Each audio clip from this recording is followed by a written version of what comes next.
اللهم إني أسألك علما نافعا.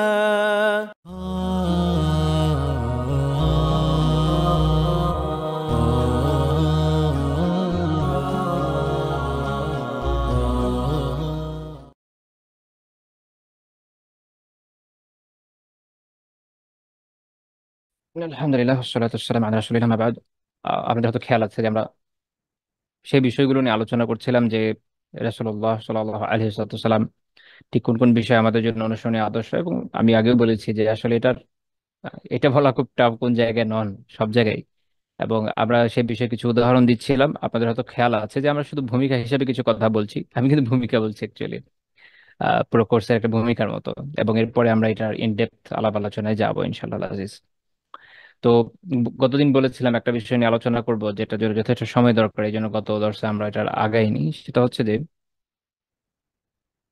কথাবার্তা, মানে কিভাবে কথা বলবো, নিশ্চুপ থাকা, চুপ থাকা, হাসি কান্না, এই বিষয়গুলোতেও রাসূলুল্লাহ সাল্লাল্লাহু আলাইহি ওয়াসাল্লাম আমাদের জন্য অনুসরণীয়, অনুকরণীয় আদর্শ। এটা একটা খুবই ক্রুশাল একটা পয়েন্ট। অর্থাৎ আমরা যে কথা বলি, আমাদের কথা বলা কেমন হওয়া উচিত, সেটা তেমনই হওয়া উচিত যেভাবে আল্লাহ রাসূল বলতেন। যদি আমি ওভাবে বলতে পারি তাহলে সেটা সুন্নাহ সম্মত হচ্ছে, আর যদি বলতে ব্যর্থ হই তাহলে তো সুন্নাহ সম্মত হলো না। একই রকম ভাবে তিনি কিভাবে চুপ থাকতেন, কথা বেশি বলতেন না কম বলতেন, তিনি হাসতেন কিভাবে, তিনি কাঁদতেন, এই বিষয়গুলো তো তার আদর্শ আমাদের জন্য রয়েছে। কিন্তু এমন না যে তিনি এই বিষয়ে আমাদের জন্য কোনো আদর্শ রেখে যাননি, তেমন না। বরং এই বিষয়গুলোতেও তিনি আমাদের জন্য উত্তম আদর্শ রেখে গিয়েছেন। আমরা যদি তার কথার বিষয়ে আলোচনা করি, কিভাবে কথা বলতেন তিনি তিনি অত্যন্ত সুস্পষ্ট ভাবে কথা বলতেন। তার ভাষার মাধুর্য ছিল, বিশুদ্ধ আরবিতে কথা বলতেন, বলা হয় যে আরবদের মধ্যে সবচেয়ে বিশুদ্ধ ভাষী ছিলেন। আবার এর মানে এই না যে অন্যান্য বিভিন্ন অ্যাকসেন্ট সম্পর্কে জানতেন না, জানতেন।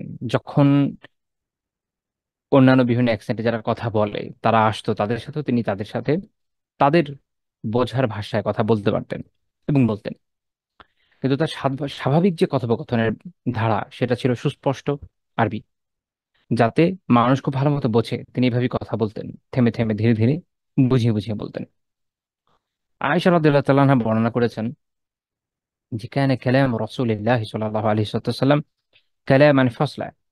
রাসূলুল্লাহ সাল্লাল্লাহু আলাইহি ওয়াসাল্লামের যে কথা, এটা ছিল একদম সুস্পষ্ট কথা। ইফহামুহু কুল্লু মান সামিআ, যেই তাকে শুনতো, তার কথা যেই শুনতো সেই তা বুঝতে পারতো। অর্থাৎ বোধগম্য ভাষায় তিনি কথা বলতেন। এইটা কিন্তু একটা ব্যাপক কথা। একটা হচ্ছে কথাটা হতো বোধগম্য। আমি যদি এমন ভাবে কথা বলি, এমন সব শব্দ, উদ্ভট উদ্ভট শব্দ চয়ন করি, লাইক শশী থারুর যেভাবে ইংরেজি বলেন, আসলে যারা শুনেছেন, আহ, বোঝানোর জন্য মনে হচ্ছে কি ভালো উদাহরণ হবে না, যে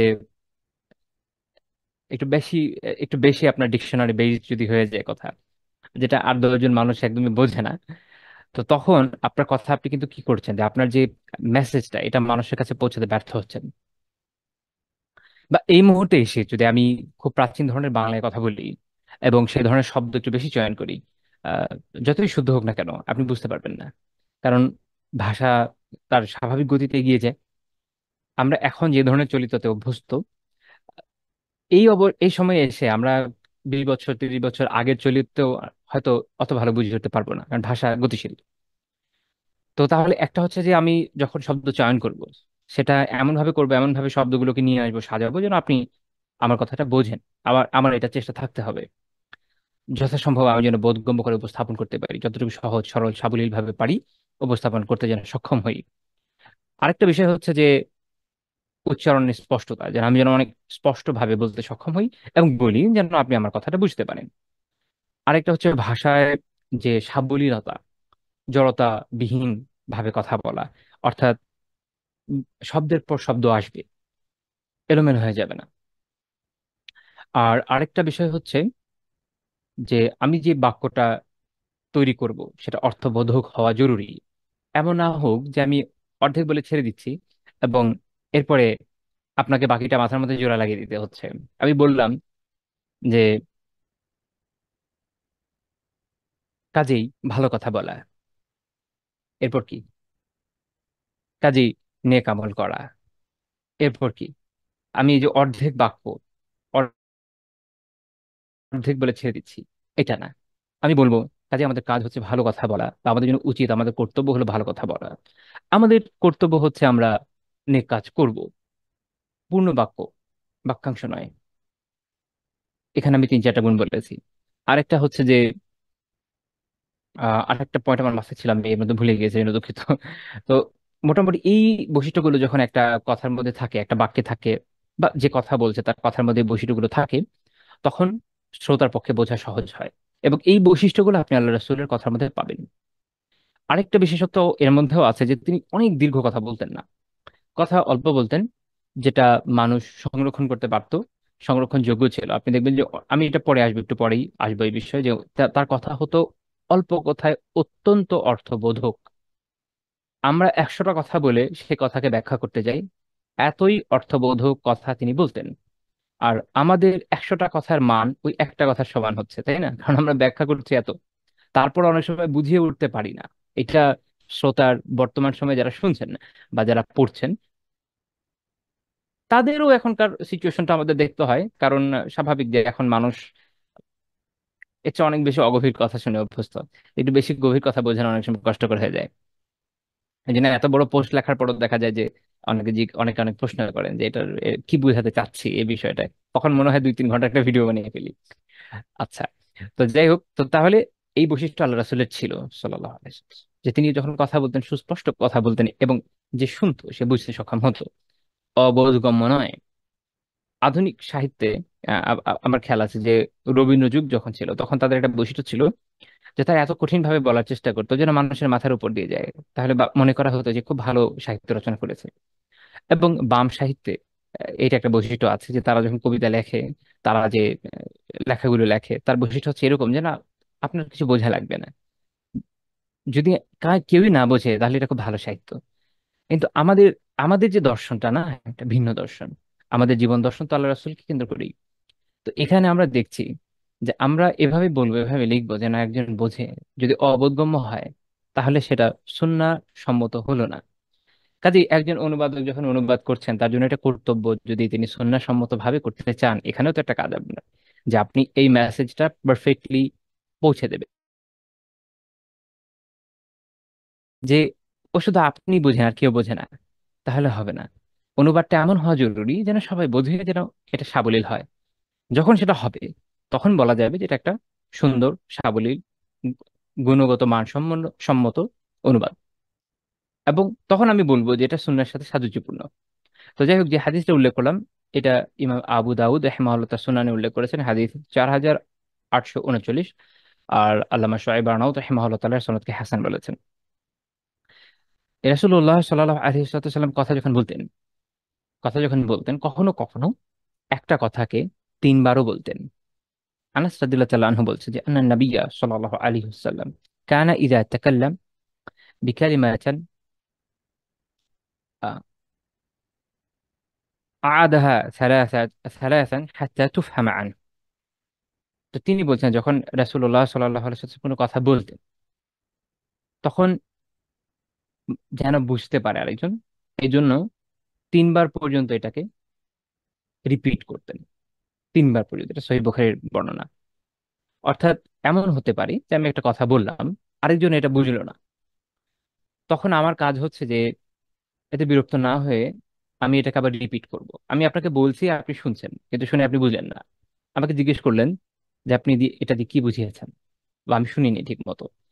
বিরক্ত না হয়ে আমার কাজ হচ্ছে আবার আপনাকে বোঝানো।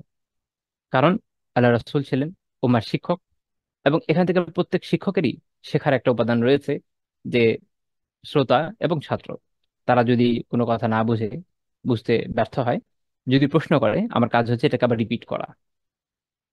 এবং ইমাম নববী রাহিমাহুল্লাহ তাআলা রিয়াদুস সালেহিন একটা অধ্যায় বানিয়েছেন এই হাদিসটা এনে, যেটার মূল কথা হচ্ছে যে যিনি মুখায়েতেব, যাকে উদ্দেশ্য করে কথা বলা হচ্ছে, তারকে সুস্পষ্ট করার জন্য একটা কথাকে পরিষ্কার করে বলা, এবং যদি বুঝতে ব্যর্থ হয় তাহলে বারবার সেটা পুনরাবৃত্তি করা, যে মুস্তাহাব, সে বিষয়ক অধ্যায়টা নামই উনি এভাবে করেছেন। এবং শেখ উসাইমিন রাহিমাহুল্লাহ তাআলা শরহ রিয়াদুস সালেহিন এটা ব্যাখ্যা করতে গিয়ে এখানে একটা গুরুত্বপূর্ণ কথা বলেছেন, যে এর মানে হচ্ছে এটা মানুষের কর্তব্য যে যখন সে কাউকে উদ্দেশ্য করে কথা বলবে তখন এমন ভাবে কথা বলবে যে সেটা যেন মানুষের বোধগম্য হয়। সে এত দ্রুত কথা বলবে না যেন মানুষের উপর নিক্ষেপ করছে কোনো কিছু। এমন ভাবে কথা বলবে যেন একজন সেটা বুঝতে সক্ষম হয়। আমার নিজের মধ্যে এই গুণ নেই, আমি যখন কথা বলি কখনো কখনো আমি অনেক দ্রুত কথা বলি। এটা আসলে কি বলবো, এটা আমার একটা বদ অভ্যাস, যেহেতু সবসময় আমি অনেক দ্রুত কথা বলি। তো কাজে আমার কথা এটা সুন্নাহ সম্মত হচ্ছে না। তখন এটা সুন্নাহ সম্মত হবে যখন আমি এভাবে কথা বলবো যে সেটা সহজ হয় বোঝা এবং আহ, একটা ফ্লোর উপর থাকে। আবার আমি বেশি আস্তে কথা বললে অনেকের জন্য খুব অস্বস্তিকর লাগে, অনেকে বলেন যে এত আস্তে বলে ফেলেছেন এবার। তো মধ্যম পন্থা, এখানে মধ্যম পন্থা অত্যন্ত গুরুত্বপূর্ণ। তো তাহলে কথা এমন ভাবে বলতে হবে যেন এটা সহজবোধ্য হয়, একজন সহজে বোঝে এবং বুঝতে কষ্ট না হয়, সেভাবে বলা জরুরি। তো এটা আবার যখন আলোচনা করছি তখন এটাও মাথায় আসলো যে যখন আপনার হাদিসের বই পড়বেন দেখবেন ওটা একটা অধ্যায়ের নাম থাকে, টাইটেল থাকে। অধ্যায় নামটা দেখা জরুরি, সেখানে শিক্ষার কিছু উপকরণ রয়েছে, তার সাথে হাদিসকে সম্পৃক্ত করে বুঝতে হয়। তাহলে আমরা এটা শিখলাম যে রাসূলুল্লাহ সাল্লাল্লাহু আলাইহি ওয়াসাল্লাম কথা বলার ক্ষেত্রে কিভাবে আমাদের আদর্শ। তো তাহলে যখন আমরা কখনো কোনো উদ্দেশ্যে কাউকে কিছু বলবো, আমাদের কাজ হচ্ছে আমরা সেটাকে সুস্পষ্টভাবে বর্ণনা করবো যেন আরেকজন সেটা বুঝতে সক্ষম হয়। বোঝার মতো করে বলবো, বোঝে না এমন ভাবে বলবো না। আচ্ছা, আবার এখানে একটা গুরুত্বপূর্ণ কথা আছে। কাউকে বোঝাতে গিয়ে আমার স্ল্যাং ইউজ করার প্রয়োজন নেই। কেউ যদি এখন বলে যে এখনকার সময় যেহেতু মানুষ, নতুন জেনারেশনের যারা, তারা কথায় কথায় স্ল্যাং ইউজ করে, তার মানে হচ্ছে আমাকে অনেক গালিগালাজ করতে হবে, স্ল্যাং ব্যবহার করতে হবে, না এটা হবে না। এটা হবে না। এখানে একটা লাইন ড্র করা দরকার, একটা সীমারেখা টেনে দেওয়া দরকার, যে হালালের ভেতরে থেকে সহজবোধ্য ভাবে আমি উপস্থাপন করব। মানুষ পছন্দ করে এখনকার সময় যে কেউ টিকটকে নাচানাচি করতে করতে কোনো কথা বলবে। তার মানে এই না যে আমাদেরকে এখন এইভাবে দাওয়া করতে হবে, না, সেটা না। আমরা হালালের মধ্যে থেকে করব, হারামের মধ্যে গিয়ে নয়। আচ্ছা, এরপরের বিষয়টা খুবই গুরুত্বপূর্ণ বিষয়, নিশ্চুপ থাকা। নিশ্চুপ থাকা, চুপ থাকা,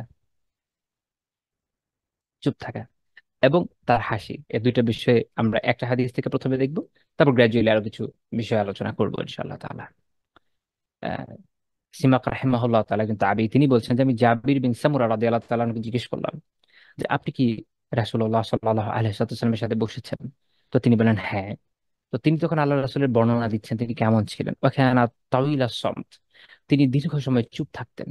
দীর্ঘ সময় চুপ থাকতেন। আমরা দীর্ঘ সময় কথা বলি। আমরা এমন একটা সমাজ ব্যবস্থা তৈরি করেছি যে কেউ চুপ থাকলে তাকে আনসোশাল মনে করা হয়। মনে করা হয় সে ইন্ডিভিজুয়ালিস্ট। মনে করা হয় যে আহ কি বলবেন এটাকে, যে সে খুব বেশি ইন্ট্রোভার্ট, নিজেকে নিয়ে থাকতে বেশি পছন্দ করে। আমরা বাচ্চার লোকদের পছন্দ করি। আমরা সিস্টেম বানিয়েছি মার্কেটিং এর, যে বেশি বেশি পকর পকর করে একটা বিষয় মানুষের কাছে পৌঁছে দিতে হবে। কেউ যদি ইলম নিয়ে কাজ করে, দিনে ইলম নিয়ে কাজ করে, তাকে অনেক চটুল হতে হবে, অনেক কথা বলতে হবে, অনেক বাচাল হতে হবে, বারবার কথা বলতে হবে, মানুষকে তোষামত করতে হবে। এটা না, এটা হওয়ার কথা ছিল না। এটা আল্লাহ রাসূল আমাদের শিখিয়ে যাননি।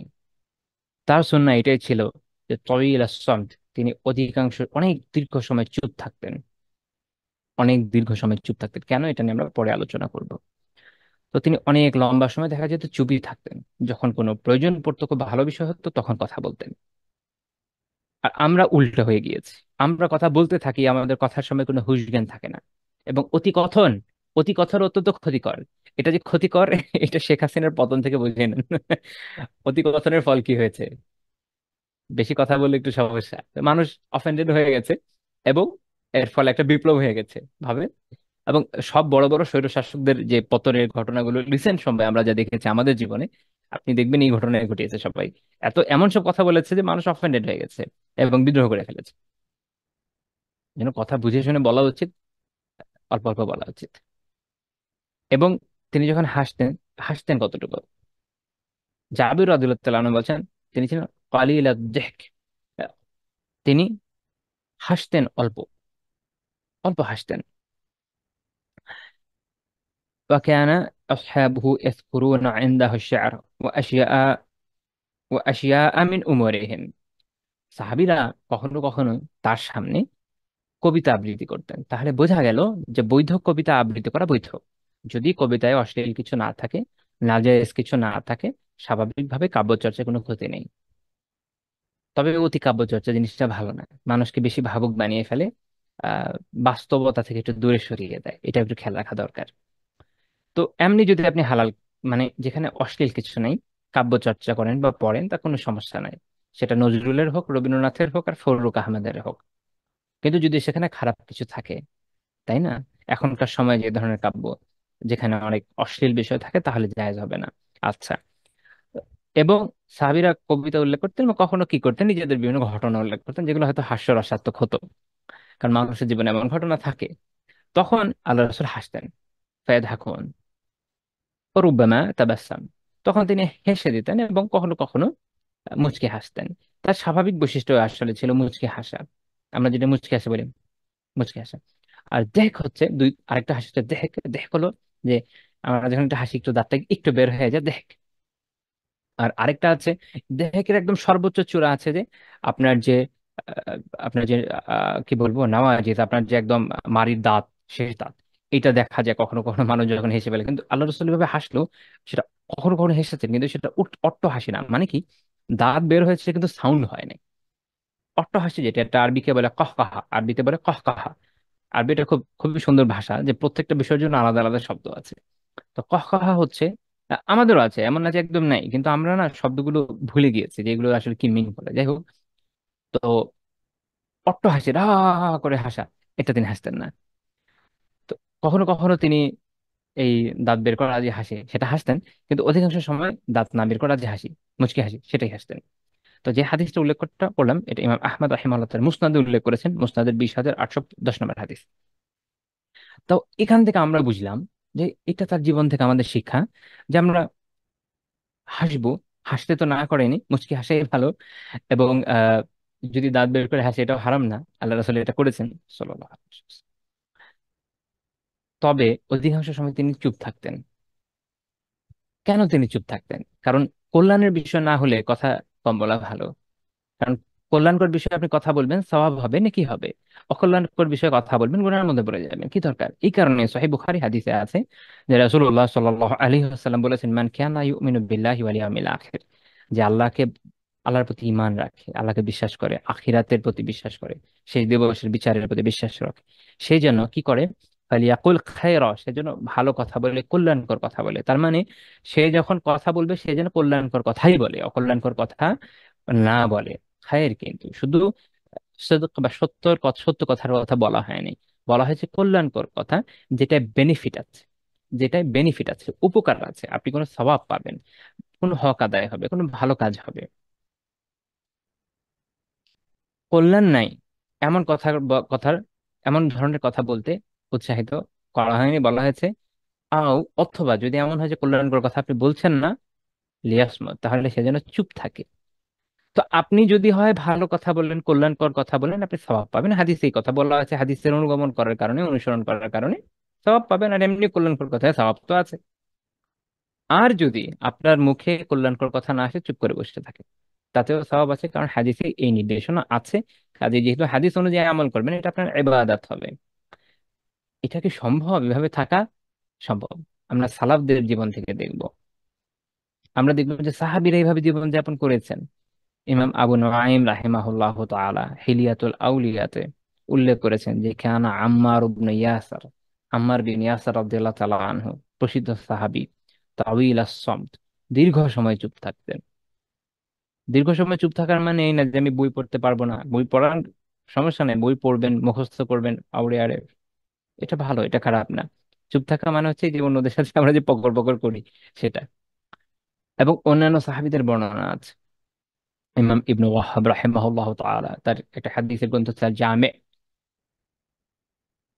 এটা 319 নম্বর বর্ণনায়, যে যায়েদ বিন আসলাম রাহিমাহুল্লাহ তাআলা বলছেন যে আমি আলী বিন আবি দুজান রাদিয়াল্লাহু তাআলা আনহুর কাছে গেলাম, ও মারিজ, তিনি তখন অসুস্থ ছিলেন, হয়তো জীবনের শেষ সময়। এবং তার তার চেহারা তখন একদম প্রফুল্ল ছিল, তার চেহারা আলোক উজ্জ্বল ছিল। তিনি জিজ্ঞেস করলেন, আপনার চেহারা এত উজ্জ্বল কিভাবে? তো তিনি কি উত্তর দিয়েছেন? তিনি বলেছেন, মানে এটার মানে হচ্ছে কি, এই প্রশ্নটার মানে কি, এই যে মৃত্যুর সময় বা এত অসুস্থতার সময়ে আপনার যে এই যে প্রফুল্ল ভাব, কি আমল করেছিলেন যে এই অবস্থা আজকে? তো তিনি বললেন, মা মিন আমাল মা মিন আমালি শাইইন আওসাক ইনদি মিন আথনাইন। আমি যে আমল করেছি এর মধ্যে দুইটা এমন আছে, এর থেকে বেশি আর কোনো আমল এমন নাই যেটা, মানে আমার এই অবস্থায় যে আমি এসেছি এটার জন্য সবচেয়ে বেশি দায় হলো দুইটা আমলের, আর দুইটা আমল এই বিষয়ে বেশি ভূমিকা রেখেছে। সে দুইটা কি? তিনি বলছেন, একটা হচ্ছে ফাকুনতু লা আতাকাল্লামু বিমা লা ইয়ানিনি।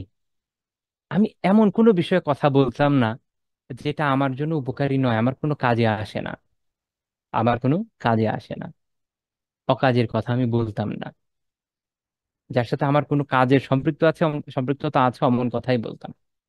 এই ধরনের কথা কি, আমি যেমন আমি আপনাদের কাছে এখন দিনের কিছু কথা উপস্থাপনের চেষ্টা করছি, কাজের কথা। আপনি অফিসে যাচ্ছেন বা অফিসে গিয়েছেন, আপনার বস থেকে কাজ জেনে নিচ্ছেন, কাজের কথা। আরেকজন কলিগকে বুঝিয়ে দিচ্ছেন, এটা কাজের কথা। এগুলো কাজের কথা, হয় দুনিয়ার কাজ নয় আখিরাতের কাজ, কোনো না কোনো কাজের কথা তো বটে। আর অকাজের কথা তো জানেনই, গীবত শেখায়াত থেকে শুরু করে বেহুদা গল্প গুজব, যার কোনো বেনিফিট নাই দিন শেষে, অহেতুক। আজকের আবহাওয়া কত ভালো, ওই যে ব্রিটিশরা আলোচনা করে না, হাউস দ্য মর্নিং, এটাতে আসলে মানুষের কোনো বেনিফিট নাই। হ্যাঁ, যদি জানানো লাগে যে আজকে ঝড় হবে, সতর্ক থাকেন, এটা একটা কাজের কথা। তার মানে আপনার জন্য দুনিয়ার অথবা আখিরাতের কোনো না কোনো জায়গায় কাজে আসছে কিনা এমন কথা বলেন, না হলে দরকার নেই। দ্বিতীয় আমল কি? দ্বিতীয় আমল কি ছিল ওনার? দ্বিতীয় আমল ছিল ফাকানা কালবি লিল মুসলিমিনা সালিমা, আর আমার অন্তর মুসলিমদের জন্য নিরাপদ ছিল। অর্থাৎ কোন মুসলিমের প্রতি আমার অন্তরে বিদ্বেষ ছিল না, আমি মুসলিমদের বিরুদ্ধে কুচক্র করিনি, কারো কারো উপর জুলুম করার কোনো প্রয়াস আমার ছিল না, চিন্তা ভাবনা ছিল না, কার কিভাবে ক্ষতি করা যায়, কুটনামি করা যায়, এগুলো আমি ভাবিনি। অর্থাৎ মুসলিমরা আমার অন্তর মুসলিমদের জন্য নিরাপদ ছিল। এই দুইটা বৈশিষ্ট্য, তাহলে একজন সাহাবী বলছেন যে এই দুইটা বৈশিষ্ট্য তাহলে কত গুরুত্বপূর্ণ, তাই না? এই আল্লাহ তাআলা তৌফিক দিন যেন আমরা অর্জন করি। আমরা তাবিঈদের দেখি, তারাও এইভাবে আমল করেছেন। ইব্রাহিম আত-তাইমি রাহিমাহুল্লাহ তাআলা, প্রসিদ্ধ তাবেঈ আর রাবি বিন খাইসাম রাহিমাহুল্লাহর ব্যাপারে বলছেন যে তিনি 20 বছর, আর রাবি বিন খাইসাম রাহিমাহুল্লাহ তাআলার সান্নিধ্য অর্জন করেছেন। কত বছর? 20 বছর। 20 বছর সান্নিধ্য অর্জন করা চারটিখানি কথা না। তিনি বলছেন যে এই তার এই সান্নিধ্যের বিষয়ে, মা সামি'আ মিনহু কালিমাতান তাআব, তিনি এর মধ্যে কোনো কটু কথা, খারাপ কথা, অশ্রাব্য কথা, খারাপ মানে যা যা হয় যেগুলো কাজের কথা না, এগুলো কোনো কিছু তার কাছ থেকে শ্রবণ করেননি। এটা অনেক কঠিন কাজ। আপনি একদিন দুদিন অভিনয় করে নাটক করে চালিয়ে দিতে পারেন, কিন্তু যখন আপনার ভেতরে যে পরিচ্ছন্নতা, আত্মিক পরিচ্ছন্নতা, এটা আসলে অর্জিত হবে, তখন আপনি কখনোই আহ এই ধরনের বদ অভ্যাস আপনার মাঝে আসবে না, আপনি বের করতে পারবেন না। যে বকা দিতে জানে না, গালি দিতে জানে না, তার মুখ থেকে গালি বের হবে না। যে জানে, সে সিচুয়েশনে পড়লে তার মুখ থেকে এমনি বের হয়ে যায়। তখনই বোঝা যায় যে ভাই জাহেলিয়াত তো ভেতরে রয়ে গেছে, ব্যর্থ হয় নাই। আল্লাহ তাআলা আমাদেরকে পরিশুদ্ধ করে দিন এগুলো থেকে, আমিন। আমাদের অনেক ভাই বোন আছেন, আমি তো বোনদের কথা তো বলতে পারবো না, বাট ব্যাপকভাবে বললাম, ভাইদের যেমন দেখেছি, আহ যখন খুব রেগে যান, কোনো সিচুয়েশনে হন, বের হয়ে যায় মুখ থেকে বিভিন্ন জাহিলিয়াতের বিষয়, গালি বের হয়ে যায়, অশ্লীল কথা বের হয়ে যায়। কেন বের হয়ে যায়? কারণ ভিতরে রয়ে গেছে, ওটা বের হয়নি তো। আপনাকে ভিতরে এটা সাফ করতে হবে একদম, সার্ফ এক্সেল দিয়ে ঘষে মেজে, তাহলে আপনার আত্মিক পরিশুদ্ধি হবে। তারপর তাহলে না আপনি দিনের পথে এগিয়ে যেতে পারবেন। নিজেকে প্রশ্ন করেন, যে কথাগুলো বলছি নিজেকে প্রশ্ন করেন, আসলে আপনার কি অবস্থা, আমার কি অবস্থা, আমি নিজেকে প্রশ্ন করি।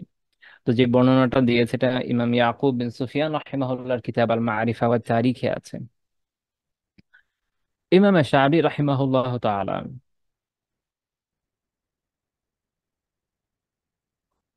প্রসিদ্ধ তাবেঈ ছিলেন। তো একবার তার কাছে একজন লোক দীর্ঘ সময় বসা, উনি কোনো কথা না বলে চুপ করে বসে আছে। আমরা না কথা না বলে দুজন লোক বসে থাকলে এটা খুব ন্যাচারালি নিতে পারি না। আমাদের মনে হয় যে এই লোকটা মনে হয় অহংকারী, কথা বলতে চায় না আমার সাথে। আরো অনেক ধরনের কুচিন্তা আসে। তো একজন তাবেঈ বসে আছেন, সাহাবী রাহিমাহুল্লাহ, অনেক বড় ইমাম ছিলেন, অনেক বড়, এবং অনেক সাহাবীর সাক্ষাৎ পেয়েছেন। সবচেয়ে বেশি সাহাবীদের সাক্ষাৎ যে সকল তাবি পেয়েছেন তার মধ্যে সাহাবী রাহিমাহুল্লাহ একজন। অনেকক্ষণ চুপ করে বসে আছে। তো সেই লোক জিজ্ঞেস করেছে যে আপনাকে কথা বলতে কিসে বাধা দিল? মা ইয়ামনাউকা মিনাল কালাম, কথা বলতে কিসে বাধা দিয়েছে আপনাকে? সাহাবী রাহিমাহুল্লাহ বলছেন, আসকুতু ফাআসলামু, আমি চুপ থাকি তাই আমি নিরাপদ। কারণ আমি যদি কথা বলি, এখন এমন কথা বলে ফেলি যদি যেটা বেঠিক বা সঠিক নয়, যেটা আমার জন্য কোনো কাজের কথা না, কথার কথা বেহুদা, তাহলে এটা আমার জন্য গুনাহ নিয়ে আসতে পারে, বা এটার হিসাবও তো আল্লাহর কাছে দিতে হবে। আর আমি নেকি করলে এটার হিসাব দেওয়া সহজ, তাই না? আপনি পরীক্ষা দিচ্ছেন, দুনিয়া জীবন পরীক্ষা। পরীক্ষার খাতায় সঠিক উত্তর লেখেন, যতগুলো উত্তর লিখবেন আপনার ধরেন 100 মার্কসের পরীক্ষা, আপনি 10 লেখেন, 20 লেখেন, 30 লেখেন, 40, 50, 60, 70, যত বেশি আপনি পারফেক্ট উত্তর দিতে পারবেন ততই তো ভালো, আপনি মার্কস বেশি পাবেন। তো সওয়াবের বিষয়টা এরকম, যত ভালো কথা বলবেন, নেক কাজ করবেন, বাড়বে। আর উল্টাটা হচ্ছে ভুল উত্তর দেওয়া, যখন আপনি যে মিথ্যা বলছেন, 12 যা যা করছেন কাটছে, আর যদি পরীক্ষা নেগেটিভ মার্কিং থাকে তাহলে মাইনাস হবে। আর আরেকটা হচ্ছে কোনো কাজের না, বসে বসে পরীক্ষার খাতায় গান লিখে দিয়ে এসছেন, বা পরীক্ষার খাতায় কবিতা লিখছেন, ছবি আঁকছেন, করে না পোলাপাইন? তো যখন এটা করছেন, সেটা খুব সহজ বিষয় না। হতে পারে টিচার ওটা ধরে আপনাকে সামনে রাখবে, এই এই গান কে লিখেছে, এবং ওটার জন্য ঝামেলায় পড়বেন। আমার নিজের স্টুডেন্ট লাইফে এরকম একটা ঘটনা আছে, আমাদের ক্লাসমেট কাজ করেছিল, এটা নিয়ে অনেক ঝামেলা হয়েছিল, যে মনে পড়ে গেল। তো তাহলে আমি চুপ থাকি যেন আমি নিরাপদ থাকি। আসমাউ ফাআলাম, আর আমি শুনি, ফলে আমি জানি, আমি শিখি। তো তাহলে যত শুনবেন তত শিখবেন। কেউ কেউ একটা কথা বলেন, সালাফদের কারো কারো থেকে বর্ণনা আছে যতদূর মনে পড়ে, যে আল্লাহ তাআলা মানুষকে দুইটা কান দিয়েছেন বেশি শোনার জন্য, আর একটা মুখ দিয়েছেন কথা কম বলার জন্য। তো যে বর্ণনাটা মাত্র দিলাম, এটা ইমাম ইবনে আবি দুনিয়া রাহিমাহুল্লাহ তাআলা তার কিতাব আস-সামতে উল্লেখ করেছেন। আস-সামত একটা চমৎকার কিতাব। এটার মধ্যে এই চুপ থাকা, মানে চুপ থাকার বিষয়ে একটা কিতাব, সেই সালাফদের সময়কার যে হাদিস, সাহাবী তাবি এবং প্রাচীন ইমামদের আমল, এটার উল্লেখ আছে এখানে। মাশাআল্লাহ, এই এই বিষয়ে একটা কিতাব। আমরা তো মানে আমি ভাবি না, আমি যেটা বলছিলাম এর আগে, যে আমরা তো ওই যে জীবনকে বদলে দিয়েছি, মানুষ আমাদের যে বিশুদ্ধ জীবন চর্চা ছিল সেটাকে আমরা বদলে দিয়েছি, আমাদের দৃষ্টিভঙ্গিটা নষ্ট হয়ে গেছে। আর এই কারণে কে কত বেশি বাচাল, কত বেশি কথা বলতে পারে, আর একজনকে কত বেশি পটিয়ে ফেলতে পারে বিভিন্ন কথা বলে, তাদেরকে আমরা বেশি স্মার্ট মনে করি, right? যে সে তো সবাইকে পটিয়ে ফেলতে পারে, অনেক কথা বলতে পারে, হ্যাঁ, মাহারাম গায়ে গায়ে মাহারাম নিয়ে তার কোনো কথাবার্তা নাই, যেভাবে পারে পটিয়ে ফেলছে, বা যে কোনো প্রোডাক্ট যে কোনো ভাবে সেল করে দিচ্ছে। এটা সারাই ভাবে জিনিসটা ভালো ছিল না। কথা বুঝে বুঝে কথা বলা দরকার। আচ্ছা, এবং পরবর্তী আলিমদের ভিতরে এই এই আলাপ আলোচনা পাওয়া যায়। যেমন আমি জাস্ট একটা উদাহরণ দিব, ইমাম আলী বিন মোহাম্মদ বিন সালেহ সফাদি রাহিমাহুল্লাহ তাআলা, তার উল্লেখ করতে গিয়ে কাদি শুহবা কাদি শুহবা দুঃখিত, ইবনে কাদি শুহবা রাহিমাহুল্লাহ তাআলা, উনি তাবাকাত শাফিঈয়াতে বলেছেন, মানে তার বৈশিষ্ট্য বলছেন তিনি কেমন ছিলেন, যে তিনি সালেহান মুতাওয়াদিআ, তিনি নিকট ছিলেন, বিনয়ী ছিলেন, কাসীর সামত, অনেক সময় চুপ থাকতেন, দীর্ঘ নিশ্চুপ থাকা তার বৈশিষ্ট্য ছিল। দা ইমা যিকর, সবসময় জিকির করতেন। তো এই ছিল তার বৈশিষ্ট্য, মানে এটা একটা প্রশংসিত বৈশিষ্ট্য। তো আমি এটা জাস্ট একটা উদাহরণ হিসেবে দিলাম। এবং এই বিষয়ে যেমন আমি বলেছি যে অনেক আলিমের অনেক বর্ণনা আছে, সব তো আর আমরা বলতে পারবো না, এটা আমাদের টপিক না। আমি জাস্ট উদাহরণ দিলাম যে দেখেন এটা পসিবল, আমাদের কাজও এভাবে জীবনকে যাপন করা, যে প্রয়োজনে যেটা আমার কথা আমি বলবো, জিকির করব, বাকি সময় অপ্রয়োজনীয় কথা থেকে বেঁচে থাকবো। আপনি যদি অন্তর দিয়ে আল্লাহ তাআলার বরত্ব নিয়ে ভাবেন, কোনো আয়াত নিয়ে ভাবেন, কোনো ভালো কথা ভাবেন, নেক কাজের কথা ভাবেন, সেটাও ভালো, সেটাও সওয়াবের কাজ। তো এই এই আলোচনা করতে গিয়ে আমার সফাদের কথা চলে আসলো, তো হঠাৎ মনে পড়লো যে এটা সফাদ, এই যে সফাদ না, এটা বর্তমান ইসরায়েলের ভিতর পড়ে, ইসরায়েলের নর্দার্ন ডিস্ট্রিক্টে একটা শহর, এখন বলে সাফেদ। এবং গ্যালিলি, ইসরায়েলের গ্যালিলি,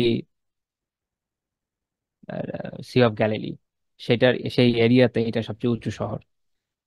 অনেক আলেম, অনেক ইমামের নামের পরেই সফাদি পাবেন। সফাদি মানে তিনি সফাদ থেকে আসছেন, মানে মডার্ন ডে সাফেদ। ইসরায়েলের ভেতরে আমাদের প্রাচীন অনেক অনেক বড় বড় জনপদ রয়েছে যেখান থেকে অসাধারণ সব আলিম এসেছেন। ইবনে কুদামা রাহিমাহুল্লাহ ওনার যে এলাকা সেটা ওখানে আছে। আসকালান, যেখান থেকে ইবনে হাজার আসকালানি, এই আসকালান, আর অনেক অনেক শহর। আচ্ছা, আল্লাহ তাআলা পুনরুদ্ধারের তৌফিক দিন এই উম্মাকে, আমি। এরপরে তার কথাবার্তার আরেকটা বৈশিষ্ট্য আমরা দেখি যে তিনি কথা অল্প বলতেন কিন্তু সেটা ব্যাপক অর্থবোধক হতো, যেটা আমি শুরুতে বলেছি।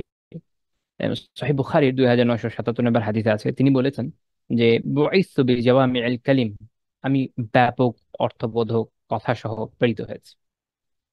অর্থাৎ তার কথা ব্যাপক অর্থবোধক। অল্প কথায় যদি আপনি বেশি ভাব প্রকাশ করতে পারেন এটা অনেক ভালো, কিন্তু যদি কেউ না বোঝে তার যে সমস্যা, তখন বোঝানোর মতো করে বলার দরকার। আচ্ছা, এবং এটা আমরা আল্লাহ রাসূলের জীবনী থেকে দেখি, তিনি অনেকবারই যখন আরেকজন কথা বুঝছেন না, এলাবোরেট করে দিয়েছেন। এই যে তার বিশাল বিশাল বৈশিষ্ট্যগুলো, এই বৈশিষ্ট্যগুলো নিয়ে ইবনুল কাইয়িম রাহিমাহুল্লাহ তাআলা জাদুল মাআদে আলোচনা করতে গিয়ে বলছেন। আমি জাস্ট একের পর এক টপ পয়েন্ট গুলো বলে দিই। যে তিনি দীর্ঘ সময় চুপ থাকতেন, তিনি প্রয়োজন ছাড়া মানে অপ্রয়োজনীয় কোনো কথা বলতেন না, তিনি ব্যাপক অর্থবোধক কথা বলতেন, পরিষ্কার কথা বলতেন, অযথা কথা বলতেন না, এটা খুব গুরুত্বপূর্ণ। অযথা কথা, অতিরিক্ত কথা, অতিরিক্ত বাক্য ব্যয় করতেন না। আবার কথাকে বলতে গিয়ে বেশি ছোট করে ফেলতেন না যে আরেকজন বুঝবে না, তাহলে দুইটার মাঝখানে থাকতেন। এটা হলো জরুরি। তিনি এমন কথা বলতেন না যেটা কোনো কাজে আসবে না, যেটার সাথে প্রয়োজন আছে শুধু ওই কথাটাই বলতেন। এবং কথা বলতেন যে সওয়াবের কথা, যাতে কল্যাণ আছে, খায়ের আছে, আখিরাতে সওয়াব আছে, এই ধরনের কথা বলতেন। যখন তিনি কোনো কিছু অপছন্দ করতেন, এটা তার চেহারা দেখে বোঝা যেত, তার চেহারার রং চেঞ্জ হয়ে যেত। তিনি অশ্লীল ভাষী ছিলেন না, নিজেও অশ্লীল ছিলেন না, হট্টগোল হইচইকারী ছিলেন না। তিনি আহ দাঁত বের করা যে হাসি, এটা কমই হাসতেন, মুচকি হাসতেন বেশি। বরং ইবনে কাইয়িম রাহিমাহুল্লাহ বলছেন বাল কুল্লুহু তাবাসসুম, বরং অধিকাংশ হাসি তার আসলে মুচকি হাসি। অর্থাৎ আপনি যখন মানে অনেক বড় সংখ্যার সাথে ছোট কিছু সংখ্যা মিলে মিলে বড় সংখ্যাটাই প্রিভেল করবে, এটাই প্রাধান্য পাবে সেই হিসাবে আর কি।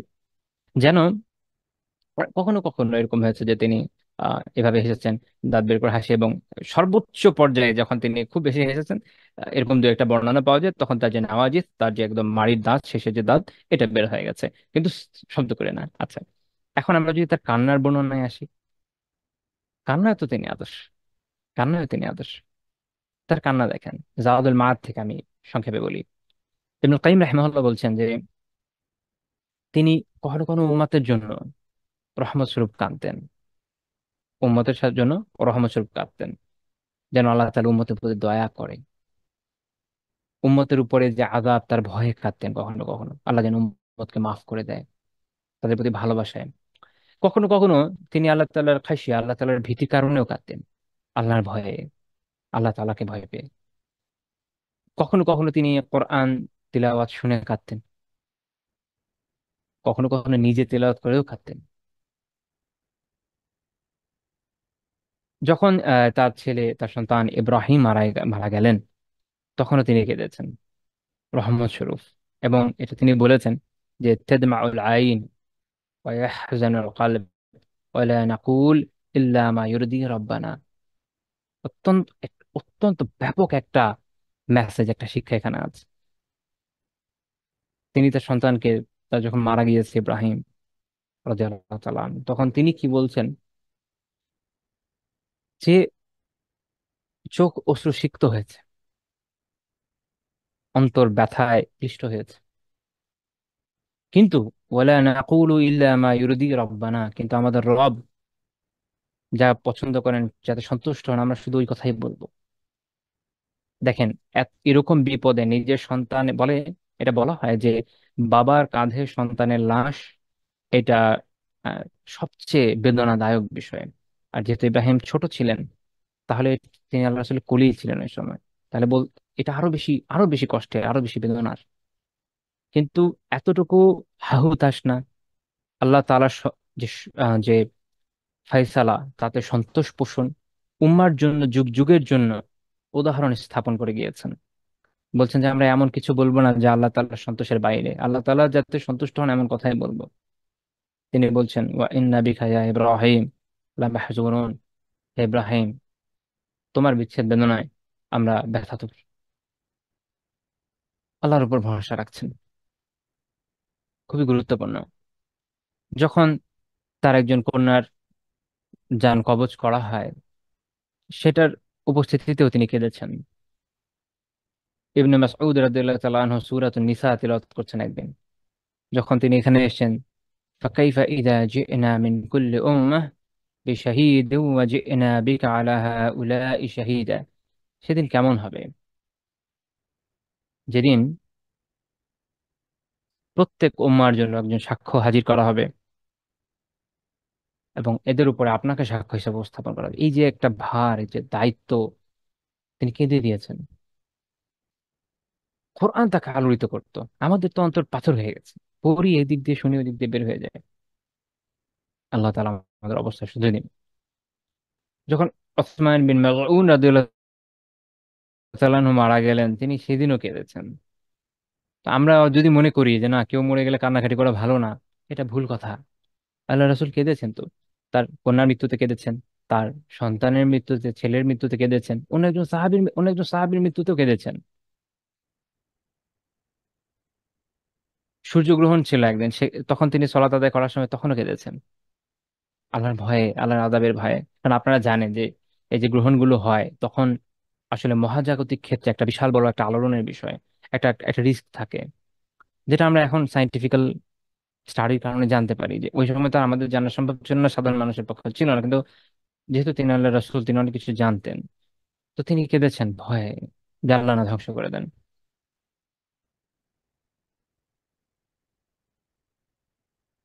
তিনি তার একজন সন্তানের কবরের পাশে বসেও কেঁদেছেন, স্মৃতি স্মৃতির কথা ভেবেছেন হয়তো, এবং এটা ভেবেছেন যে কবরের যে সিচুয়েশন থাকে একজনের। তিনি সলাতুল লাইলে কেঁদেছেন রাতেতে, আমরা এটা নিয়ে আগে আলোচনা করেছি। দেখেন কতগুলো জায়গায় তিনি কেঁদেছেন। এখন আমরা যদি আমাদের নিজেদেরকে একটু চিন্তা করি, এবং তার কাঁদার বৈশিষ্ট্যটা দেখেন না, তিনি কাঁদছেন আল্লাহ তাআলার তাকদীরে সন্তোষ পোষণ করে কাঁদছেন। কোনো বিলাপ নাই, কোনো হাহুতাশ নাই। আমরা কত ধার্মিক ধরনের মানুষ বিপদের সময় দেখা যায় যে তারা সেইভাবে আসলে সবর করতে সক্ষম হন না। আমি জানি না আমি নিজেও পারবো কিনা, আমি নিজে অযোগ্যতা স্বীকার করি। মানে আমাদের মধ্যে আসলে ওই বৈশিষ্ট্যটা তৈরি হয়নি, ওই বৈশিষ্ট্যটা আমাদের মধ্যে কি আদৌ তৈরি হয়েছে, বা আমাদের মধ্যে আছে, যে একদম শরিয়ার প্রতি এই যে নিবেদিত প্রাণ হওয়া, যে আমার জীবনের, আমরা যেমন কোরআনে আমরা পড়েছি তাই না, যে আমাদের সলাত, আমাদের ইবাদত, ইন্নাস সলাতি ওয়া নুসুকি ওয়া মাহইয়ায়া ওয়া মামাতি, আমার জীবন এবং আমার মরণ লিল্লাহি রাব্বিল আলামিন, সবকিছু রব্বুল আলামিনের জন্য। তাহলে এমন ভাবেই চলতে হবে যেন সবই তার জন্য হয়। আমরা আমরা আত্মস্থ করতে পারি না, এটা আমাদের মানতে হবে, আমাদের জীবনে আসেনি এটা। এই বৈশিষ্ট্যগুলো আমরা ধারণ করতে পারি নাই, তা আমি আমি যেই হই না কেন, আমার আমার অবস্থা এরকমই, আমাদের সবার অবস্থা এরকমই। এটা আমাদের বড় ব্যর্থতার জায়গা। আমি বলেছি কি, যে চুপ থাকা, হাসি, এমনকি কান্নার ক্ষেত্রেও আমরা শুনরা আল্লাহ রাসূলের জীবন, সেখানে যে আদর্শ, সেটাকে আমরা ধারণে আসলে ব্যর্থ। যেভাবে তিনি সলাতে কেঁদেছেন, সিজদায় কেঁদেছেন, শেষ রাতে কেঁদেছেন, আমরা তো এর ধারে কাছেও যেতে পারছি না। আল্লাহ তাআলা আমাদের ক্ষমা করুন, আমাদের দুর্বলতাগুলোকে দূর করে দিন। আমিন। 20 নম্বর পয়েন্ট হচ্ছে, তিনি খুতবা বা সম্ভাষণের ক্ষেত্রেও, মানে সামনে উপস্থিত লোকদের খুতবা দেওয়া, ভাষণের ক্ষেত্রেও কিন্তু আমাদের তিনি অনুসরণীয় আদর্শ। এখানে একটা বিষয় বলে রাখি, খুতবা বলতে আমি শুধু জুমার খুতবার কথা এখানে আলোচনা করতে যাচ্ছি না। খুতবা মানে হচ্ছে স্বাভাবিকভাবে আপনি যে ভাষণ দেন, এটাই খুতবা।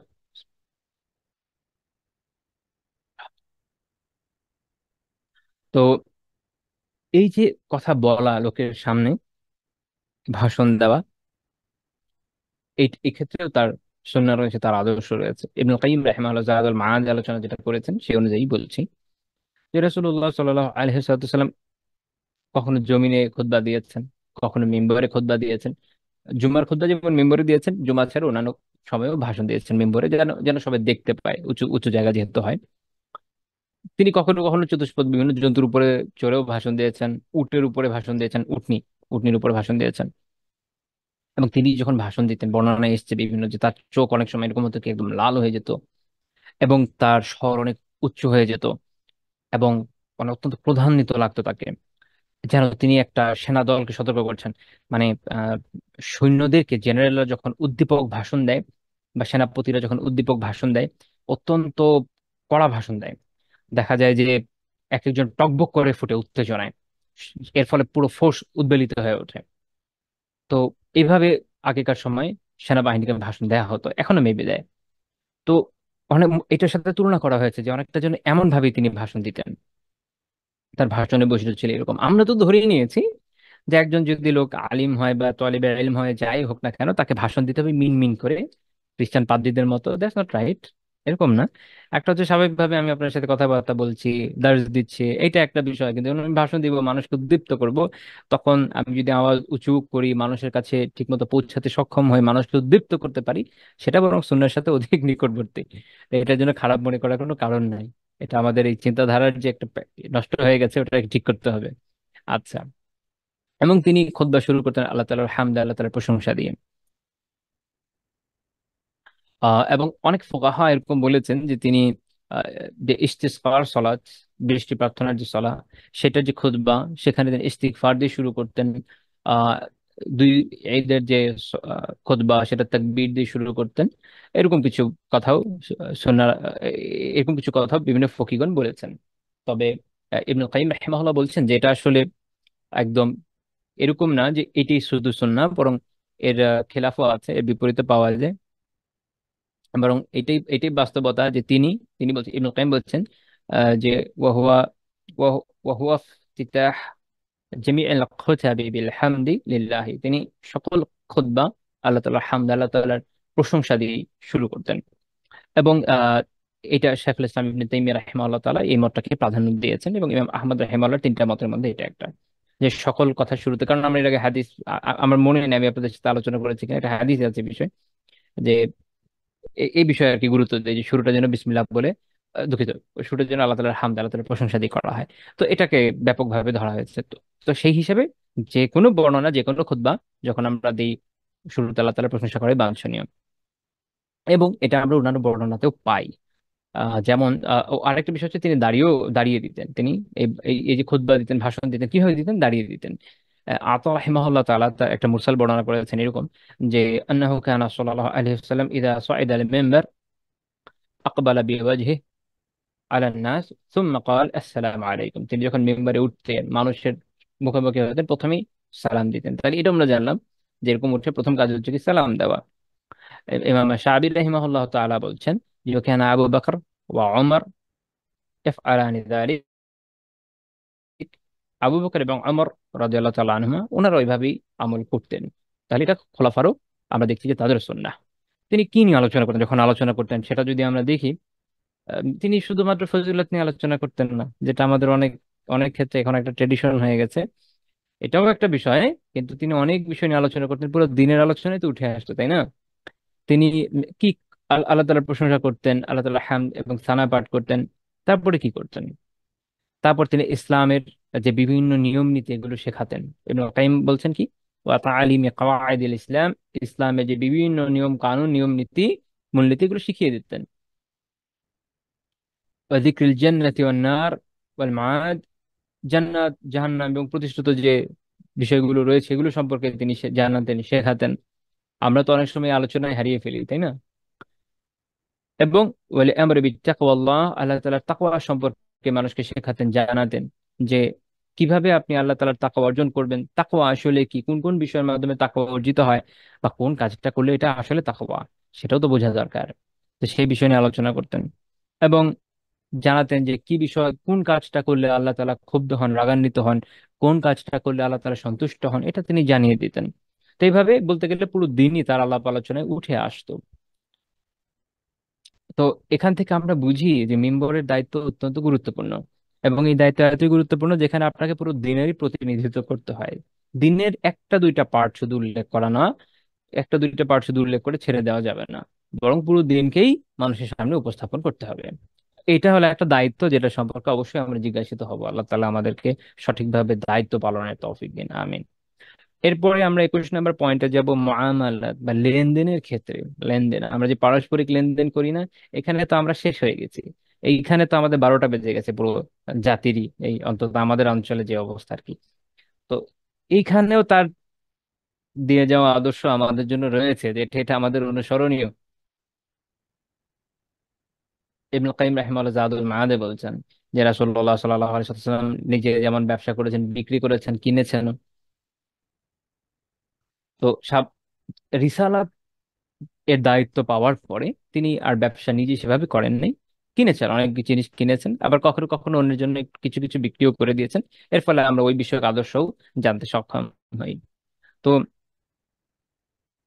কিভাবে তিনি মানুষের সাথে মুআমালাত রক্ষা করতেন, এটা বিশাল আলোচনার বিষয়। আল্লাহ যদি কখন তৌফিক দেয়, ইনশাআল্লাহ আমরা পরে এটা নিয়ে আলোচনা করার চেষ্টা করব। আমরা একটা একটা বিষয় দেখি, যেমন পার্টনারশিপ। আমরা তো পার্টনারশিপ যখন করি না, আমাদের কি হয় এটা তো আমরা সবাই জানি। দুজন মানুষ, তিন চারজন মানুষ পার্টনারশিপ করা মানে আমাদের দেশে লাগালাগি, ঝগড়া, ভয়ানক অবস্থা, একজন আরেকজনের জিনিসপত্র মেরে দেওয়া। তো সাহেব বলছেন রাদিয়াল্লাহু তাআলা আনহু যে আমি নবী সাল্লাল্লাহু আলাইহি ওয়াসাল্লামের কাছে উপস্থিত হলাম। তখন উপস্থিত অনেকজন বেশ পরিচিত মানুষ ছিলেন, ভালো মানুষ হিসেবে পরিচিত ছিলেন, সবাই তার ব্যাপারে প্রশংসা করছেন। তো আল্লাহ রাসূল বললেন যে আনা আ'লামুকুম, আমি তার ব্যাপারে তোমাদের থেকে বেশি জানি। কেন? কারণ আহ রাসূলুল্লাহ সাল্লাল্লাহু আলাইহি ওয়াসাল্লাম একসময় তার সাথে পার্টনারশিপে ব্যবসা করেছেন। ঠিক আছে, কাজী যারা একসাথে উম লেনদেন করে তারা আসলে একজন একজনকে সবচেয়ে ভালো জানে। বলা হয় যে যদি দুইটা মানুষ পারস্পরিক লেনদেন কখনো না করে, তাহলে বোঝা যায় না যে আরেকটা মানুষ আসলে কত ভালো। কত ভালো ভালো মানুষ টাকা নিয়ে মেরে দেয়, কত কত ভালো ভালো মানুষ টাকা নিয়ে ঘুরায় দিনের পর দিন, তাই না? এটা তো আমরা জানি। তো তো কাজী এই যে লেনদেন করেছেন, এই জন্য তিনি জানেন এই সাহাবীর বিষয়ে সব থেকে বেশি। এটা আল্লাহ রাসূল বলছেন। তো সাহেব রাদিয়াল্লাহু তাআলা আনহু কি বলছেন, উনি উথুল হয়ে গেছেন। তিনি বলেন যে সদাকতা বিআবি আনতা ওয়া উম্মি, সত্য বলেছেন, আপনার জন্য আমার বাবা মা উৎসর্গিত হোক। এটা আরবদের একটা কথরিতি। আচ্ছা, তিনি বলছেন যে কোনটা শারীকি মানে আমার শারীক, আপনি আমার অংশীদার ছিলেন, পার্টনার ছিলেন বিষয় ব্যবসায়। কতই না উত্তম পার্টনার আপনি ছিলেন। আপনি ভাবেন যে অনেক আগে উনি ব্যবসা করেছেন, কিন্তু রিসালাতে দায়িত্ব পাওয়ার পর থেকে সেভাবে তার আর ব্যবসার বর্ণনা পাওয়া যায় না। তাহলে তারও আগের কথা, এখনো সেইটা নিয়ে উচ্ছ্বসিত হয়ে যাচ্ছেন একজন একজন সাহাবী, যে তখন আপনি কতই না ভালো আপনি পার্টনার ছিলেন। আমাদের অবস্থা দেখেন, আমাদের এক একজন এমন ঘটনা ঘটায় আলিয়াউযুবিল্লাহ, যে এরপর আর একজন একজন পারলে মুখই না দেখে। এবং তিনি দুইটা বৈশিষ্ট্য বর্ণনা করেছেন, যে কোন তালা তুদারি ওয়ালা তুমারি, আপনি না আমার সাথে কোনো বাদানুবাদ করতেন, কোনো ঝামেলা করতেন বা কোনো ঝগড়াঝাটি করতেন। এটাকে আপনি বলতেন ডিসপিউট করে না, ডিসপিউট। আমি আসলে খুব ভালো বাংলা এটার মাথায় আসছে না আমার, যে অনেকটা বলতে পারেন যে আপনি আমার সাথে এই ধরনের কোনো ডিসপিউটের মধ্যে জড়াতেন না, কোনো মনোমালিন্যের মধ্যে, যেটা নিয়ে আমরা একমত হতে পারছি না, এই বিষয়গুলো নিয়ে ব্যবসাতে যেটা হয়। এবং ঝগড়াঝাটি তো কখনো করতেন না। এই যে একটা উত্তম বৈশিষ্ট্য আল্লাহ রাসূলের সাল্লাল্লাহু আলাইহি ওয়াসাল্লাম, দুইটা উত্তম বৈশিষ্ট্য তিনি বলছেন। তাহলে ব্যবসার মধ্যে যদি আপনি এমন ভাবে চলেন যে দুইজন মিলে হয়তো ঝগড়াঝাটি করেন না, বাদানুবাদ করেন না, এবং অবশ্যই খেয়ানত করেন না, তাহলে ব্যবসা ঠিক মতো চলবে। তো এই হাদিস সুনান আবু দাউদের 4834 নম্বর হাদিস, শেখ আলবানী রাহিমাহুল্লাহ সহিহ বলেছেন। এবং রাসূলুল্লাহ সাল্লাল্লাহু আলাইহি ওয়াসাল্লাম এই মুআমালাতের মধ্যে আরো কিছু বিষয় যদি আমরা আলোচনা করি, যেমন হাদিয়া নেওয়া, কেউ কাউকে কোনো উপহার দেওয়া, হাদিয়া। তিনি হাদিয়া নিজে নিতেন, গ্রহণও করতেন, কেউ দিলে হাদিয়া অপরকে দিতেনও। এবং কখনো কেউ যদি হাদিয়া দিত, কেউ কোনো কিছু দিত, তিনি তার উল্টো প্রতিদানও দিতেন। মানে কেউ কাউকে তাকে কিছু দিলে তিনি আরো বেশি করে তাকে দিতেন। এটা তার স্বভাব ছিল। আমরা পেছনে আলোচনা করেছি, সামনে ইনশাআল্লাহ তাআলা আরো আলোচনা করবো। তো এখান থেকে বোঝা যায় হাদিয়া দেওয়া নেওয়া করাটা সুন্নাহ। তবে আল্লাহ রাসূল কখনো কখনো অনেকে হাদিয়া প্রত্যাখ্যানও করেছেন বা বলেছেন যে আমি নিব না।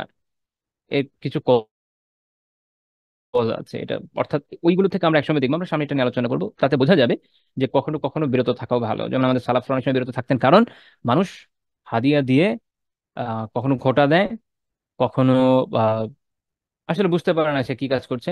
কখনো এমন হয় যে এটার বিনিময়ে কোনো ফেভার চায়, এরকম অনেক বিষয় হয়। এবং তিনি কখনো কখনো মানুষকে কোনো কিছু দিয়ে দিতেন, হেবা করে দিতেন। আহ সাদাকা না, সাদাকা তো হচ্ছে দান খয়রাতে, আরেকটা হচ্ছে এমনি কাউকে দিয়ে দেওয়া কোনো কিছু, সেটা হচ্ছে বলে হেবা করা। কখনো কখনো এরকম দিয়ে দেওয়া, এটা চেয়েও নিতেন ওনাদের ওনাদের থেকে, যখন দিনই কোনো কল্যাণ থাকতো কোনো কোনো বিষয়ে। যেমন ইয়াজ বিন সালামা বিন আল আকওয়া, তিনি তার পিতা থেকে বর্ণনা করছেন, অর্থাৎ সালামা বিন আল আকওয়া রাদিয়াল্লাহু তাআলা থেকে বর্ণনা করছেন। তিনি বলছেন যে আবু বকর রাদিয়াল্লাহু তাআলার সাথে তিনি হাওয়াযিনের বিরুদ্ধে যে জিহাদ ছিল সেখানে অংশ নিয়েছিলেন রাসূলুল্লাহ সাল্লাল্লাহু আলাইহি ওয়াসাল্লামের জামানায়। তো যখন গাজওয়া শেষ হলো, তো তিনি গাজওয়া থেকে যে গনিমতের সম্পদ পেয়েছেন তার থেকে অতিরিক্ত আল্লাহ রাসূল সাল্লাল্লাহু আলাইহি ওয়াসাল্লাম তার নিজের ফান্ড থেকে অনেকে অনেক কিছু দিয়েছেন, তার নিজস্ব সম্পদ যেটা। তো সেখান থেকে তিনি প্রথমে তাকে হাওয়াযিনের একজন দাসী দিয়েছেন, একটা মেয়েকে দিয়েছেন একজন, এবং তিনি বলছেন যে মিন আজমালিল আরব, সে আরবের সবচেয়ে সুন্দর এরকম একটা মেয়েকে দিয়েছেন। তো তিনি আহ, তাকে নিজের জন্য তখন হালাল করেননি, এরকম ভাবে মদিনায় চলে এসেছেন। তো আসার পরে বাজারে আল্লাহ রাসূলের সাথে দেখা। আল্লাহ রাসূল বলেন যে লিল্লাহি আবুক হাব হালি, তুমি যে আল্লাহর কসম তুমি তাকে আমাকে দিয়ে দাও। মানে তিনি কিন্তু এখন ফেরত যাচ্ছেন আবার। কেন ফেরত যাচ্ছেন? এটা মুসলিমদের বৃহত্তর কল্যাণের জন্য। তো সাহাবীরাও যেরকম আল্লাহ রাসূল বলেছে না করবে, দিয়ে দিয়েছেন।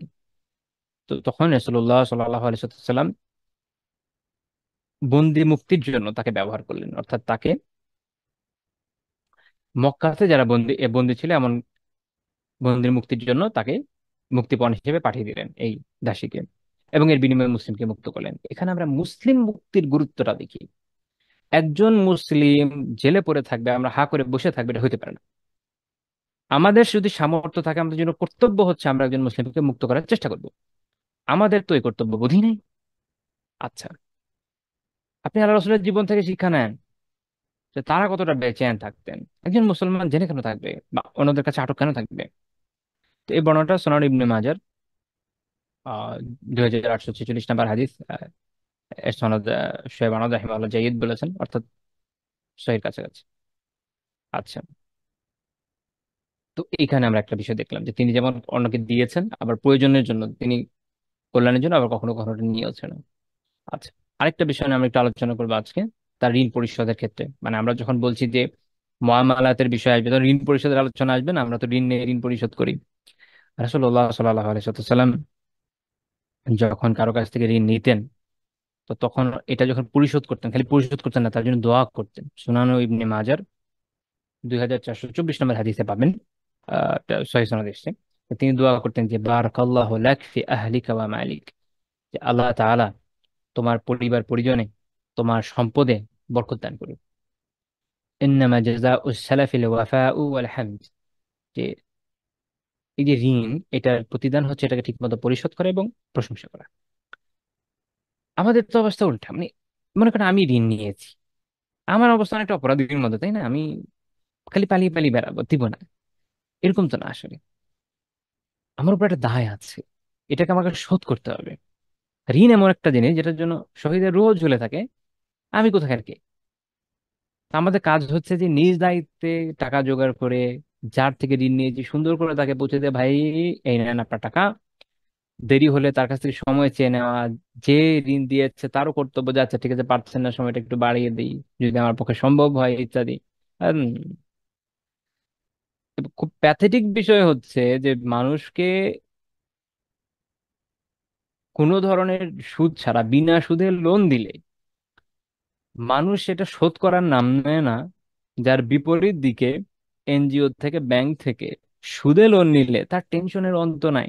সে প্রতি সপ্তাহে সপ্তাহে, যে এনজিও লোনের প্রতি সপ্তাহে সপ্তাহে দিতে হয় টাকা, দেখা যায় যে খুব টেনশনে আছে যে না, আমার এই সপ্তাহে কিস্তি দিতে হবে। সুবহানাল্লাহ!